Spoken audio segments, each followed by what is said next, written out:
kita akan membahas topik yang sedang ramai, yaitu dokter asing yang bekerja secara ilegal di Indonesia.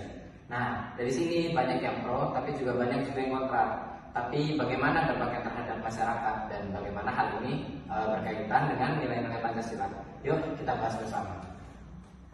Menurut saya, kita tidak bisa menutup diri dari tenaga medis asing. Dalam kondisi tertentu, kita membutuhkan dokter asing yang legal dan terverifikasi yang bisa membantu meningkatkan layanan kesehatan, terutama di daerah yang terpencil yang membutuhkan dokter spesialis.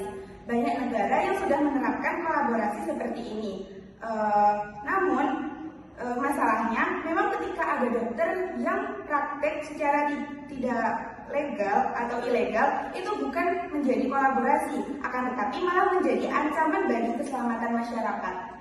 Tapi sudut pandang dari saya melihat adanya resiko. Dokter Indonesia itu sudah melalui pendidikan yang panjang, dari mulai internship, uji kompetensi, sampai aturan-aturan ketat. Ketika dokter asing bisa masuk, apalagi secara ilegal, itu bisa menimbulkan ketidakadilan. Kita harus melindungi profesi dokter lokal yang jumlahnya sudah semakin banyak di setiap daerahnya. Jangan sampai masuk dokter asing ini mengganggu lapangan kerja dokter lokal. Secara hukum, dokter asing itu tidak bisa sembarangan datang ke Indonesia lalu membuka praktek. Dokter asing itu wajib memiliki beberapa syarat. Yang pertama, mendapatkan suratan dari registrasi. Yang kedua, izin praktik. Kemudian bekerja di fasilitas kesehatan yang ditentukan oleh pemerintah. Selain itu, dokter dari asing itu hanya boleh bekerja dalam program tertentu seperti transfer ilmu dan bantuan spesialis. Kalau mereka praktik ilegal, itu berarti kompetensinya tidak dicek dan tidak diakui oleh pemerintah dan tidak berada dalam pengawasan medis Indonesia. Dampaknya bisa fatal bagi pasien. Jadi isu ini bukan sekadar tentang dokter dari luar negeri, tapi juga menyangkut keamanan publik. Nah, kalau kita tarik dari Pancasila ini, ada beberapa nilai yang jelas dan banget. Yang pertama itu ada sila 1, ketuhanan yang Maha Esa.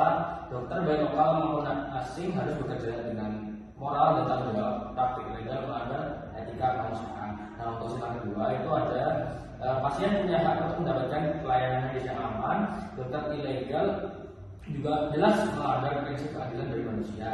Nah, untuk persatuan Indonesia atau sila ketiga itu konflik antara tenaga medis lokal dan asing bisa merusak keharmonisan. Pemerintah harus menjaga agar situasi tetap kondusif. Untuk sila keempat, kebijakan kesehatan seharusnya dibuat melalui dialog antara pemerintah, tenaga kesehatan, dan masyarakat. Lalu untuk sila kelima, baik dokter lokal maupun pasien berhak mendapatkan perlindungan yang adil. Praktik ilegal tidak memberikan keadilan bagi siapapun. Jadi jelas isu dokter asing ilegal bertentangan dengan beberapa nilai Pancasila sekaligus. Saya paham dengan kekhawatiran Hansa, tapi kalau kita menutup diri sepenuhnya dari dokter asing, kita bisa kehilangan kesempatan transfer ilmu dan teknologi selama mereka secara legal. Saya merasa justru dapat mendukung nilai-nilai Pancasila, terutama nilai Pancasila kelima, yang tujuannya dapat meningkatkan pemerataan kesehatan. Masalahnya, kita masih sering melihat lemahnya pengawasan di Indonesia. Kalau dokter ilegal saja bisa lolos, bagaimana kita yakin proses legal itu yang masuk benar-benar diawasi? Kita harus memperbaiki sistem internal dulu sebelum membuka pintu lebar. Pemerintah itu sebenarnya sudah memperketat aturan, tetapi memang pengawasan di lapangan itu harus serius. Ini bukan persoalan menolak atau menerima dokter asing, tetapi soal kepatuhan terhadap hukum dan menjaga keselamatan rakyat. Nah, jangan lupa Pancasila juga menekankan musyawarah dan keadilan. Artinya, setiap keputusan soal dokter asing harus dipertimbangkan kepentingan dari semua pihak, bukan hanya efisiensi atau kebutuhan tenaga medis semata. Baik, terima kasih untuk pandangannya semua. Dari diskusi ini kita bisa melihat bahwa kehadiran dokter asing bukan masalah utama. Masalah utamanya adalah ketika praktik itu dilakukan secara ilegal, tanpa izin, tanpa verifikasi, dan melanggar ketentuan hukum serta nilai-nilai Pancasila yang ada.